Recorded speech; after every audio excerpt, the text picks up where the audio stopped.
제도권 금융기관들 같은 경우에는 포트폴리오 1% 정도만 일단 뭐 비트코인에 담아보자라는 지금 경우가 종종 있으신 편이거든요. 전체 미국 현물 ETF 시장이 지금 1경원이 넘거든요. 한화로. 그걸 이제 1%로 단순히 이제 계산을 해보자면 100조 원 정도 되겠죠. 장기적으로 봤을 때는 100조 원 정도 들어오지 않을까, 그렇게 지금 예상을 하고 있습니다.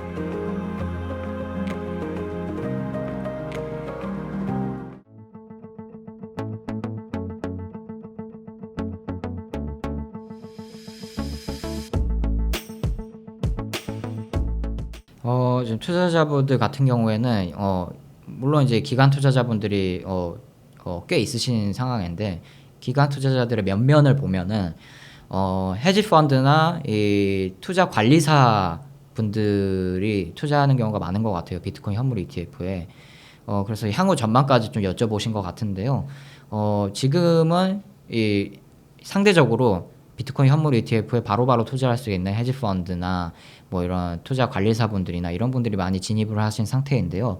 이제 몇 달이 지나고 뭐 몇 년이 지나면은 신규 ETF가 출시될 때는 약간 바로 투자하기가 어려운 기관분들이 계시거든요. 예를 들면 뭐 연기금이라든지 규모가 큰 투자은행이라든지 이런 곳들 같은 경우에는 당장 비트코인 현물 ETF가 출시됐다고 하더라도 거래를 즉시 할 수 없습니다. 왜냐하면은 규제 같은 것도 훨씬 더 빡빡한 편이고, 이 투자자들의 동의 절차나 아니면은 투자 승인 절차 자체가 굉장히 복잡하거든요. 그래서 최소한 5, 6개월 정도는 걸린다고 해요, 이들이 이제 진입을 하기 위해서는. 그럼 그 시점을 좀 감안을 해서 뭐 내년까지 좀 바라보자면은 뭐 규모가 훨씬 더 큰 뭐 투자은행이 신규로 진입을 하실 수 있겠고요. 그리고 또 연기금 같은 경우에도 비트코인 현물 ETF 출시될 때부터 굉장히 기대를 많이 했는데, 내년이나 뭐 몇 년 지나면 좀 더 기대를 해볼 수 있을 것 같은 상황이거든요. 그래서 이들이 만약에 진입을 하면은 비트코인 현물 ETF 시장 규모가 훨씬 더 커질 것 같다라는 게 제 생각이고요.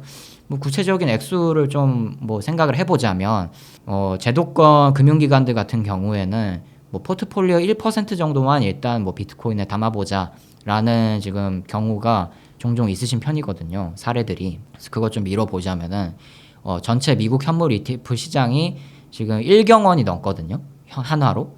그걸 이제 1%로 뭐 단순히 이제 계산을 해보자면 100조 원 정도 되겠죠.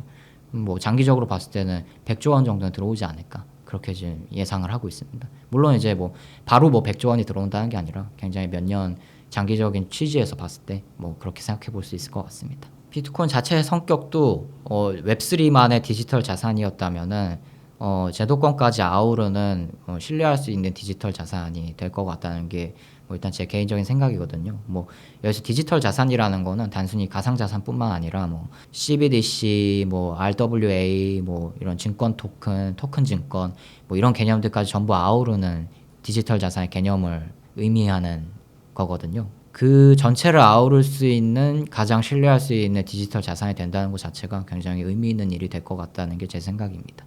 네, 확실히 말씀하신 것처럼 변동성이 많이 줄어들 것 같습니다. 말씀하신 것처럼 몇 년 전까지만 해도 뭐 예를 들면은 뭐 일론 머스크 테슬라 최고 경영자가 트위터에 뭐 우리 테슬라가 비트코인을 뭐 매수할 예정이다, 뭐 매수할 계획이다, 이런 한마디 트위터만 올려놨어도 뭐 비트코인 막 10%씩 널뛰었거든요, 순간적으로. 그것처럼 굉장히 말씀하신 것처럼 어떤 비트코인이라는 자산 자체가 하나의 뭐 개별 주식처럼 굉장히 크게 변동성이 컸었는데, 이제 뭐 비트코인 현물 ETF 승인됐고 이런 기관들이, 규모가 큰 기관들이 점점 들어오기 시작하면은 우리 뭐 투자 시장의 자산 금융 시장의 기본 원칙이잖아요. 이 마켓 사이즈가 커질수록 변동성이 줄어든다. 이기 때문에 결국에는 이런 기관들이, 큰 기관들이 들어올수록 비트코인 가격 변동성은 작아질 수밖에 없지 않을까 생각하고 있습니다. 당분간 유지가 될 것 같은 게요. 일단 그 정도로 그 김치 프리미엄이 한 5% 이상 정도로 크게 붙으려면은 이 시장이 몇 달 전에 비트코인 현물 ETF 출시됐을 때처럼 엄청나게 그 투자 심리가 굉장히 극도로 탐욕적인 상황이 돼야지 그런 김치 프리미엄이 펼쳐지는데, 말씀하신 것처럼 얼마 전에 비트코인 가격이 떨어질 때 김치 프리미엄이 확 꺼졌거든요.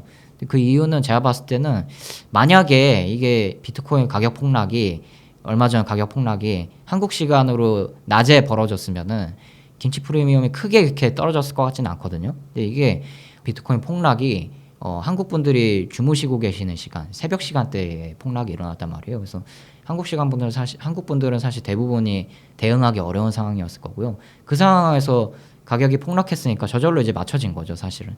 그 상황이 지금 계속 지속되고 있는 거라고 보시면 될 것 같습니다. 많이 영향이 있을 것 같습니다. 그 이유는 항상 가상자산 시장과 규제, 정치는 항상 밀접하게 관련이 있었고요.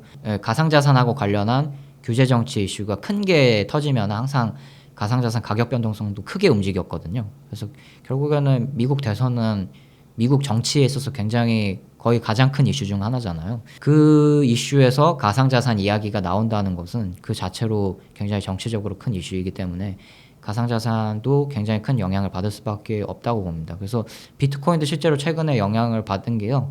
도널드 트럼프 미국 전 대통령이 최근에 가상자산 산업을 지지하는 발언을 했거든요.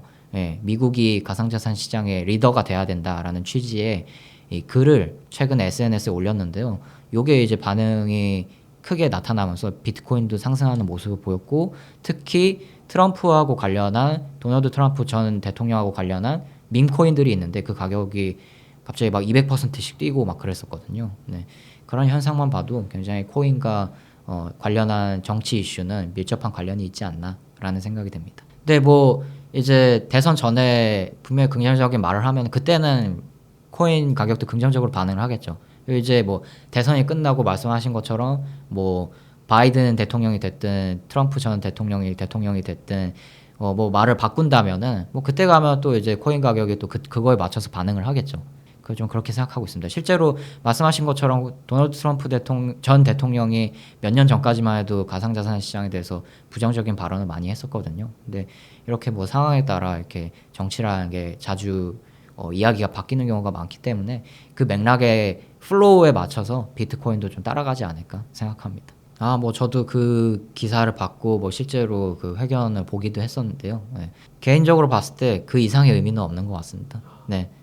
그때 이제 또 이창용 총재님이 따로 이제 덧붙여서 말씀하신 게 비트코인이 자산지위를 얻었다라고 말씀을 하시면서도 몇 년 전에는 그냥 투기 자산에 불과했던 것 같은데 이제 어느 정도 가격 변동성이 안정되면서 자산지로 좀 올라선 것 같다.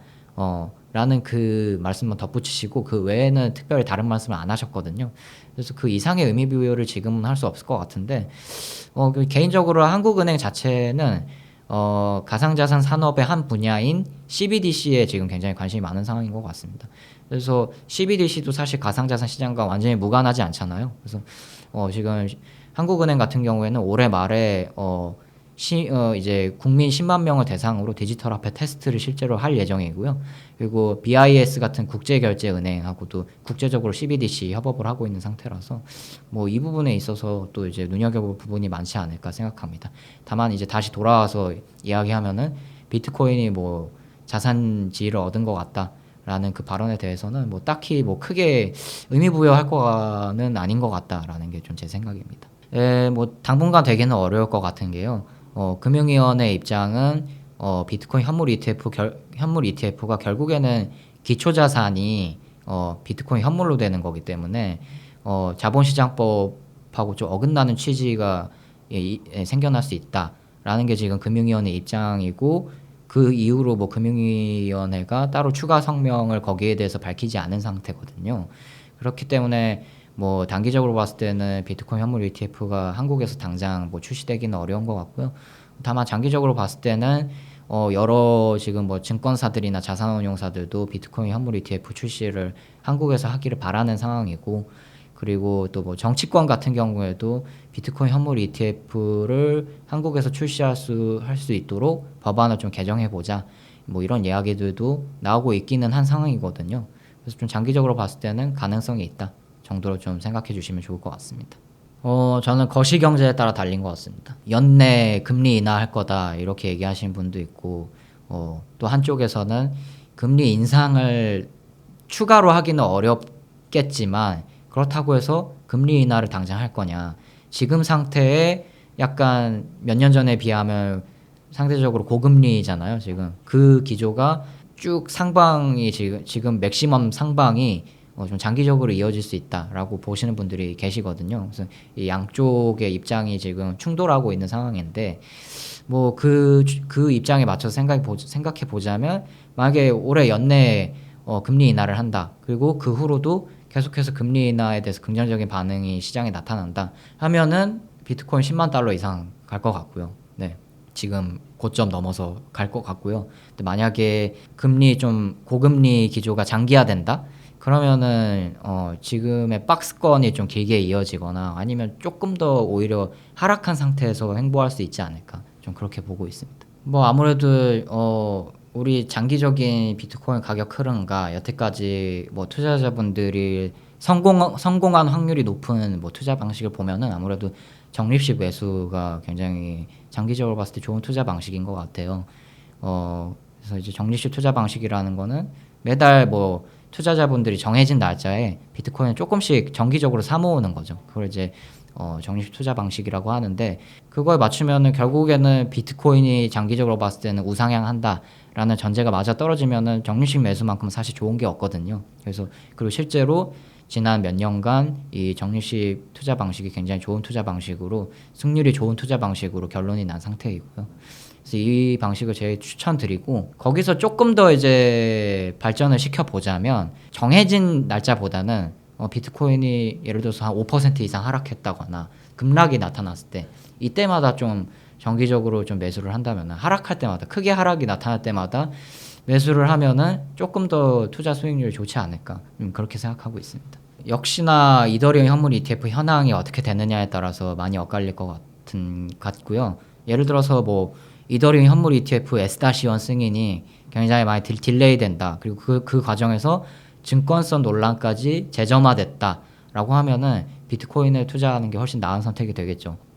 이더리움 현물 ETF가 별 논란 없이 이렇게 빠르게 S-1까지 완전히 승인이 된다면 이더리움의 수익률이 비트코인보다 더 크게 나타날 수밖에 없을 것 같습니다. 이더리움 같은 리스크는 일단 규제적으로 봤을 때는 중앙화 이슈가 좀 큰 것 같고요. 예를 들어서 지금 일부 감독기관에서 얘기하고 있는 거는 이더리움은 ICO 했다. 이더리움 재단 통해서 ICO를 했다. 네, 라는 거는 특정 중앙화된 주체가 코인 발행을 해서 코인 판매를 진행했다라는 거잖아요. 그 자체가 굉장히 증권성이 있다고 볼 수 있는 거여서 이 이슈가 굉장히 크게 불거진다라고 하면은 이더리움 가격에 리스크가 있을 수밖에 없을 것 같고요. 그리고 지금 뭐 기술적으로 좀 봤을 때 생태계 측면에서 봤을 때는 이더리움 기반의 레이어 2에 대한 기대가 굉장히 많은 상황이거든요. 그래서 특히 그 중에서도 GK 영지식 증명 기반의 레이어 2에 대한 기대감이 높은 상황인데 최근에 이 레이어 2 이더리움 기반 레이어 2를 보면은 굉장히 레이어 2인데도 불구하고 중앙화돼 있다라는 지적을 많이 받고 있어요. 그래서 이 GK 기반의 이더리움 레이어 2에 탈중앙화를 하기 위한 시도들이 굉장히 많이 나오고 있는데 이게 작년부터 테스트를 진행했고 올해 이제 그 결과들이 나오기 시작하고 있는데요. 만약에 이 결과들이 좋으면은 이더리움 가격이 긍정적인 영향을 미칠 것으로 보이고 이 탈중앙화하는 게 여의치 않다, 기술적으로 어렵다라는 안 좋은 결과들이 계속 나오면은 이더리움 가격에도 좀 안 좋은 영향이 미칠 것 같습니다. 미국 전체 ETF 시장은 1경원이 넘습니다. 하나로. 네, 아까 말씀드렸던 것처럼. 근데 홍콩 전체 ETF 시장은 아무리 잘 쳐줘도 1,000조 원이 안 된다고 하거든요. 그래서 어떤 업체 같은 경우는 100조 원도 안 된다. 홍콩 ETF 시장 같은 경우는 완전히 체급 차이가 너무 많이 나는 거잖아요. 그렇기 때문에 뭐 이 시장에서 똑같이 미국에서 비트코인 현물 ETF가 승인되고 똑같이 홍콩에서 비트코인 현물 ETF가 승인됐다고 하더라도 이만큼 규모 차이가 날 수밖에 없기 때문에 유입액이 비트코인 현물 ETF에 대한 유입액이 홍콩에서 좀 적게 나타날 수밖에 없는 것 같습니다.